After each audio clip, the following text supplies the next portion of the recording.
안녕하십니까. 네.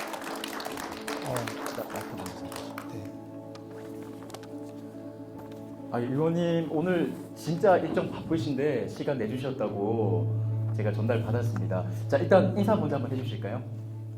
예, 안녕하십니까. 방금 소개받은 경상북도의 행정보건복지위원회 부위원장으로 있는 박선아 도의원이라고 합니다. 반갑습니다. 네, 너무 감사합니다. 오늘 날씨가 좀 확 쌀쌀해졌다, 그죠? 네. 그렇죠. 맞습니다. 오실 때 좀 이렇게 막 너무 춥거나 하진 않으셨나요? 예, 오늘 날씨는 차운데 오늘 장애인 일자리가 늘어나는 이런 좋은 콘서트가 있다 해서 토크 콘서트가 있다 해서 기대가 되고 또 여러분들 뵙고 싶어서 오늘하고 추운 줄도 몰랐습니다. 추운지도 모르셨고, 네, 너무 감사드립니다. 저도 전에 들었고 당연한 말씀이지만은 우리 의원님께서 경상북도 장애복지를 위해서 진짜 신경 좀 많이 쓰신다고 제가 알고 있는데요. 우리 의원님이 경상북도만의 자랑할 만한 장애인 복지가 있다면 소개를 조금 해주실까요?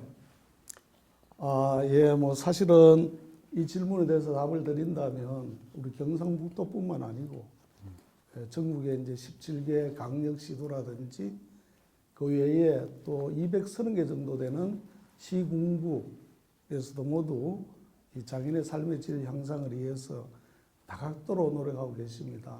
이 부분에 대해서 제가 장애인의 한 사람으로서 감사의 말씀 먼저 드리고 우리 경상북도도 역시 여러 가지 이 장애인 복지 향상을 위해서 노력하고 있는데 그 중에서 질문을 주셨으니까 중요한 거 몇 가지만 말씀을 좀 드려보도록 하겠습니다.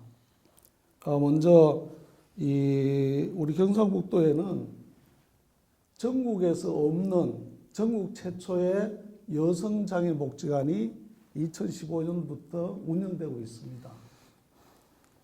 위치는 포항에 있습니다. 포항에. 사실은 한국지체장애인협회 경북협회가 그 당시 장애를 갖고 사는 장애인들은 자립이라든지 일상생활에 여러 가지 어려움이 많은데 그 중에서도 여성은 더 어려움이 많다는 것을 생각해서 이 여성장애 복지관을 짓기 위해서 공동모금의 중앙회에 프로포즈를 해서 그 당시 SK 이노베이션에서 이제 지원을 해줘서 3억 정도 들여서 대지를 매입하고 그 다음에 건물은 포스코에서 지원을 받고 경상북도에서 지원을 받아서 그 건물을 짓습니다. 그 뒤에 그거를 도청에 기부 체납했던 거죠. 그래서 여성장애복지관이 지금도 우리나라에서는 유일한 여성장애복지관입니다. 여기서 하는 프로그램들은 굉장히 많거든요. 일반 장애복지관에서 하는 그런 프로그램도 물론 하고 또 여성으로서 겪는 여러 가지 어려움이 있습니다. 특히 남성이 겪지 못하는 임신, 또 출산, 보육 이런 부분은 사실 어찌 보면 여성만이 겪는 여성장애인만이 겪는 어려움이 있기 때문에 이런 프로그램을 하고 있다는 말씀을 드리고 특히 이 복지관이 잘 운영하려고 해도 사실 어려움도 많이 있습니다. 왜냐하면 여기도 달구월 장애복지관입니다만은 이 장애복지관은 이용시설이잖아요. 아침에 갔다가 저녁에 돌아가고.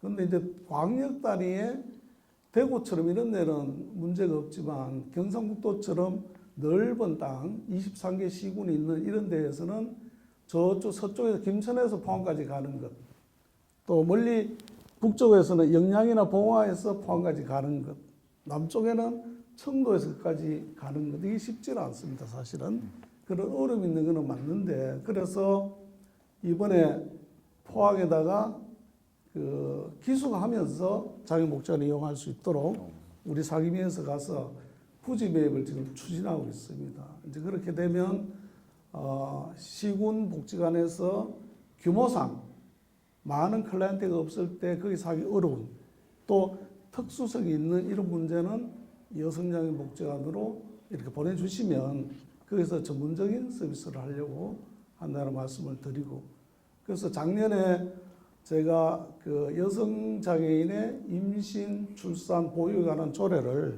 대표 발의를 해서 제정이 되고 10월 달부터 추경을 해서 3억을 확보를 해서 지금 그런 사업을 하고 있다는 말씀을 드리도록 하겠습니다. 굉장히 메리트 있네요. 네, 여성 장애인분들 많이 가질 수 있는 그런 어려움들이 있는데 그분들을 위해서 여성 장애 복지관을 또 이렇게 또 그 포항에서 좀 운영을 하고 계시고 네, 네. 굉장히 메리트 있는 것 같습니다. 자, 방금 또 그 조례를 발의를 하신 게 또 있다고 얘기를 해주셨는데 경상북도 장애예술인 문화예술 활동 지원 조례도 발의를 또 하셨거든요. 네, 여기에 대해서도 조금 설명을 해주시죠. 네, 네. 조금 전에 그 김성일 소리꾼께서 소리를 듣고 제가 깜짝 놀랐습니다. 사실은 네. 저는 평소에 생각하는 게 이 김성일 소리꾼 말고 우리 장애 예술인들이 굉장히 많습니다. 네. 혹시 여러분들은 어떤 분에 대해서 굉장히 감동을 받고 박수를 보내고 계십니까? 저는 그 많은 사람들 중에 오늘 김성일 군을 이제 만났기 때문에 앞으로 그분에 대해서 제가 많은 박수를 보내고 응원하려고 합니다. 그 이전까지는 가장 제가 박수를 보낸 분이 여러분들이 너무나 잘 아는 손가락 4개로 피아노 치는 피아니스트 누구죠? 예, 이하죠. 이하입니다. 저도 어릴 때 시골에서 태어나가지고 시골에서는 음악하는 이런 거 없습니다. 제 나이가 또 그때는 당연히 없었고. 그런데 이제 제가 초등학교 다닐 때 그때는 국민학교를 했죠. 국민학교. 우리 담임 선생님이 올겐을 풍금을 칠 줄을 몰라가지고 음악 시간에 되면 다른 반 선생님하고 바꿔서 우리 선생님께서는 다른 반에 가서 체육 해주고 다른 반의 선생님이 우리 반에 오셔서 음악 수업을 진행해 주셨는데 그때 초등학교 5학년 때 제가 겨우 풍금을 칠 수 있는 고향의 봄이 없어요. 고향의 봄. 근데 잘 알다시피 풍금은 양 페달을 밟아야지 제대로 소리가 납니다. 저는 오른쪽 다리만 거의 가능하고 왼쪽은 밟지는 못해요. 하나로 밟다 보니까 소리가 완벽하게 나질 않습니다. 그래도 고향의 봄을 이렇게 하고 있었더니 복도를 진행하는 어느 선생님께서 들다 보시더니만 야 이제 네가 하면 되겠다 이러더라고요. 네가 하면 되겠다. 다음에는 그 말씀 한마디가 그 선생님은 기억 못할지도 몰라요 지금은. 그래서 제가 그 말씀 한마디가 저한테는 큰 기회 동기부여를 해서 제가 학교에서 집에 돌아올 때 교회 가가지고 매일 조금씩 연습을 했어요. 지금도 제 손이 크질 않잖아요. 한 옥타브가 잘 안 돼요. 그래서 길이가 그래서 늘 이래 젖히고 했었는데 이래 연습을 해서 나중에 교회 피아노 들었을 때 사부 합창단 피아노 제가 연주를 했었어요. 음악학원에 한 번도 못 가서 자습했는데 독학으로 제가 이희아를 보고 깜짝 놀라는 건 뭔가 하면 저는 10손가락이 다 있는데도 불구하고 고래밖에 안 되는데 이희아는 4손가락으로 세계적인 피아니스트가 됐잖아요. 얼마나 많은 노력을 했겠습니까? 이희아에게 박수 한번 보내주면 어떻겠습니까? 근데 사실은 저는 이희아뿐만 아니고 또 다른 사람한테 박수를 보내고 있습니다. 그분이 바로 이희아 엄마예요. 우갑선 씨라고. 어떻게 내 손가락 있는 딸을 피아노를 전공하게 했을까? 가능성을 봤을까? 이걸 보면서 제가 많이 감동하고 장애인복지를 하려면 저도 그렇게 해야 되겠다. 저도 장애인복지관 관장을 18년이나 하고 지체장애인협회 지회장도 하고 도협회장도 했는데 과연 내가 그런 역할을 했는가? 회원들의 숨은 그런 능력을 발굴했는가? 이런 생각들을 해보면 많은 반성도 되고 또 우리 장애인들 그런 능력을 가지고 너무너무 많이 봤습니다. 그래서 제가 도의회 가서 여러 가지 할 일이 많지만 이런 능력을 가진 장애인들이 사장되고 있는 게 너무나 안타까워서 이런 장애 예술인들이 활동을 원활하게 할 수 있도록 지원해주는 조례를 발의해서 만들어졌다는 말씀을 드립니다. 그래서 이 조례로 인해서 방금 김성일 군 같은 분들이 더 활동의 영역이 넓어지고 또 더 성장하기를 바라고요. 그래서 저는 아까 그 어머님이 나와서 말씀하실 때 정말 제가 크게 마음으로 박수를 보냈습니다. 그 김성일 군의 노력도 중요하지만 더 중요한 것은 그 어머님께서 아들의 그런 잠재력을 발굴하고 또 지원해주고 응원하고 이게 있을 때 가능하거든요. 그래서 우리 함께하는 지도자들뿐만 아니라 우리 장애인 동지 여러분들도 우리 장애 예술인들이 적극적으로 성장할 수 있도록 티켓 사서 가서 이렇게 관람도 하고 또 응원의 박수도 보내고 그랬으면 좋겠다는 말씀을 드립니다. 그러면 생각해 보면은 우리 의원님께서 장애인 예술인의 어머님의 마음으로, 네, 어머님의 마음으로 이 조례를 발의를 하신 거나 마찬가지네요. 제가 어머님 마음으로 조례를 발의했다는 말씀 듣기는 너무나 가분하지만 정말 그러려고 노력하고 있습니다. 당연히 그래야 된다 생각하고. 네. 근데 저는 맞다고 생각합니다. 왜냐면은 아까 말씀하신 것 중에 좀 정리를 해보면은 그만큼 관심을 많이 가져야 그런 인재들의 발굴도 우리가 할 수 있고 찾아낼 수 있다고 얘기를 하셨거든요. 맞습니다. 그거는 사실 제가 봤을 때 우리 의원님은 어머님과 같은 마음을 가지신 게 아닌가, 네, 그런 생각이 듭니다. 그리고 뭐 말씀하신 대로 그때는 이런 뭐 음악 학원, 피아노 학원이 거의 없었죠. 없었죠. 네, 그러니까 우리 의원님의 선생님께서도 풍금 욕을 잘 못 치셨는데 또 의원님 손 크기 얘기하셨잖아요. 네. 네, 저는 어릴 때 피아노 학원 다녔는데 전 손이 큰 편이거든요. 한번 해볼까요? 네, 아유, 저보다 크네. 네, 제 손이 큰 편인데 저는 손이 커도 피아노에는 재능이 없더라고요. 열심히 배웠는데, 네, 자 그만큼 의원님도 정말 관심 있게 또 열심히 또 하셨던 게 아닌가, 네, 그런 생각이 듭니다. 자 그렇다면 장애 예술인이 좀 활발하게 활동할 수 있는 방안으로 생각을 해보면 좀 어떤 게 있을까요? 예, 첫 번째는 무엇보다도 우리 시민들의 관심이라고 생각합니다. 사실은 저는 김천에 살고 있는데 장애인 예술뿐만이 아니고 김천에 살면서 한 번은 그 예술에 관 소강당에서 공연이 있어서 제가 가봤더니 연극이었는데 눈먼 아비에게 길을 묻다는 그런 연극이었어요. 제가 그걸 다 보고 깜짝 놀랐습니다. 왜 그런가 하면 전문 연극인이 배우가 나서 연기를 하는 건 아니고 김천에서 각종 직업을 가지고 낮에 일을 하고 저녁으로 연습을 해서 그걸 하는데 한 1시간 반쯤 하는데 첫 번째 놀랐던 것은 저 많은 대사를 어떻게 완벽하게 외우고 완벽하게 감정까지 표현하면 할 수 있을까? 전문 배우가 아닌데 여기에 제가 감동을 또 받았고 특히 거기 눈먼 아비에게 길을 묻다였습니다. 이렇게 볼 수 없는 사람 아버지한테 길을 묻다. 이거에 대해서 더 관심이 많았고 그래서 제가 제안을 하기를 내가 시간 주면 저녁을 한번 사고 싶다 했더니 그분들이 예스를 해서 저녁을 간단하게 한번 모셨는데 그 배우들을 하시는 말씀이 17년 만에 전혀 게 없는 사람이 저는 그때 관장이었어요. 관장님처럼 저녁 살락하는 분 처음 봤대요. 그래서 관심이다. 제가 생각할 때 장애 예술인이 성장하려면 또 탄생하려면 그런 관심을 가져야 된다. 관심 중에는 참여입니다. 그런 장애인들이 예술인들이 공연할 때 참여하고 박수 보내고 티켓 사주고 이것부터 출발해야 된다 저는 생각하거든요. 그리고 저는 이제 도의원이니까 거기에 머무르면 안 되고 제도적으로 그런 분들이 그런 기능을 발산할 수 있도록 공연장을 잘 이렇게 장애인이 맞는 공연장을 만들어 준다든지 또 장애인이 경제적으로 어려워서 그런 공연을 했을 때 지원해 준다든지 뭐 이런 여러 가지 현실적인 그렇게 도에서 할 수 있는 이런 일들을 해야 된다 이렇게 생각합니다. 맞습니다. 무슨 일이든지 사실 우리가 관심을 가져야 눈길도 한 번 더 보낼 수 있고 또 그분들에게 또 힘도 될 수 있고 네 관심이 정말 중요하고 또 그런 환경을 갖출 수 있도록 우리가 좀 더 신경을 써야 될 것 같다.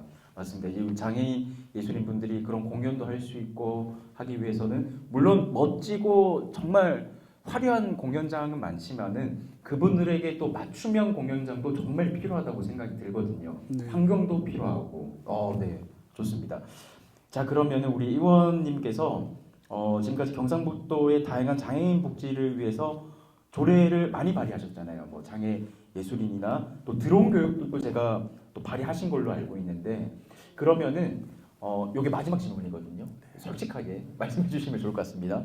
앞으로의 계획과 우리 의원님의 포부가 있다면 네, 답변 한번 부탁드리겠습니다. 네, 우선 드론 그 조례를 제가 만들었는데 그거 잠깐 말씀드리고 포부를 좀 말씀드리도록 하겠습니다. 우리 장애인들이 대다수 장애인들이 직장을 가졌다 해도 일자를 가졌다 해도 사실 어찌 보면 안정적이지를 못하고 또 소득이 높지를 못하고 이런 쪽이 많이 계세요, 사실은. 근데 제가 2011년도에 경상북도 장애인 복지관 협회의 회장을 제가 했었거든요. 할 때 간사님들 모시고 선진지 견학을 유럽으로 갔었습니다. 북유럽을 갔는데 노르웨이에 갔을 때 제가 눈이 번쩍 띄는 게 뭔가 하면 노르웨이는 그 당시 1인당 GNP가 98,000불이었어요. 우리보다는 아주 잘 사는 나라였어요. 그러면 장애인들한테 각종 수당이나 급여를 많이 줄 걸로 생각했는데 그게 아니고 우리하고 복지 방향이 확 다른 게 장애인이 일할 수 있는 여건을 만들어 주는데 줄여가고 있었습니다. 그 일환으로 뭘 받는가 하면 양 다리가 절단되는 장애인이 무슨 일을 하는가 하면 시내버스 기사를 하더라고요. 시내버스 기사를. 그게 가능했던 게 뭔가 하면 첫 번째 양다리가 절단된 장애인은 우리는 대형면을 내려고 그러면 내는 방법이 지금 잘 없어요. 사실 우리나라에서는. 왜냐하면 필기시험만 보는 것이 아니라 기능시험을 봐야 되거든요. 우선은 대구시에도 한 군데도 이런 절단 장애인이 대형 운전면허 연습할 자리가 한 군데도 없습니다. 대구만 없는 거 서울도 없습니다. 현재도. 유일하게 제가 찾은 데는 부산의 남부 면허 시험장만 있습니다. 그래서 이런 시스템을 지금 많이 바꿔야 된다. 딸 수 있도록. 그래서 제가 우리 도에서도 이야기하는 게 경북의 모장애 복지관은 기능 전환을 해서 이런 것들을 하도록 해야 돼. 이 말을 의회에서도 하고 있습니다. 하고 있는데. 지금 이런 이 절단장애인이 그런 일을 하고 있더라고요. 그게 가능했던 게 뭔가 하면 국가는 매월 급여를 주는 게 아니고 그 장애인이 일할 수 있도록 버스를 개조해주는 핸드 컨트롤러 장치를 지원해주고 또 버스 회사에는 그런 장애인을 면허증도가 있고 또 운전할 수 있는지 이거를 확인해 보니까 면허증도 물론 가지고 있고 운전도 잘해서 충분히 기사할 수 있다. 이래서 채용을 해줬어요. 근데 영업용 버스의 가장 관건은 뭔가 하면 승객이 안 타면 일을 할 수 없는 거 아닙니까? 근데 노르웨이 시민들은 그 버스 회사를 믿고 확인해준 버스 회사를 믿고 성찰해 주는 거예요. 그래서 이 버스 기사는 장애 없는 사람하고 똑같이 일을 하는 거 맞죠? 그러니까 월급이 어떻게 좋겠어요? 장애 있는 사람하고 다르게 주겠습니까? 똑같이 주는 기라요. 그래서 이제 제가 드론을 가지고 말씀드린 이유는 뭔가 하면 우리 장애인들이 인건비가 낮고 또 일자리가 안정되지 못한 이유 중에 하나가 우리가 그럴 수 있는 기회를 갖고 능력을 키워나가야 되거든요. 그래서 드론은 저도 올해 1월 달에 학과 시험을 보고 6월 달에는 일종 시험을 봐서 제가 합격을 했는데 이거는 해놓으면 장애가 있건 없건 똑같이 일을 할 수 있는 거거든요. 그래서 이 드론 조례를 만들어서 경상북도에는 22개 시군이 있는데 거기서 장애인들을 선발을 해서 선정을 해서 훈련비를 지원해 주려고 합니다. 그래서 내연 사업을 이미 예산을 지금 준비하고 있다는 말씀을 드리고 그래서 이것뿐만 아니고 이런 장애인들이 직업 활성화할 수 있는 조례를 저는 지속적으로 만들려고 합니다. 이것도 여기 계시는 분들도 좋은 아이디어가 있으면 저한테도 주시면 제가 적극적으로 반영하도록 노력했다는 말씀을 드리고요. 앞으로 포부 물어보신 거잖아요. 그래서 오늘 쭉 말씀드린 대로 제가 엄마 같은 마음으로 정말 엄마 같은 마음으로 우리 도민들 또 우리 전국에 있는 장애인분들의 여러 어려운 문제들을 해결하는 데 앞장서겠다는 말씀을 드리도록 하겠습니다. 박수 한번 보내주시죠. 네. 제가 방금 드렸던 이 질문 앞에 드렸던 것과 좀 연계성이 있다고 생각을 하는데 이것도 환경에 관련된 부분이 아닌가 싶습니다. 네.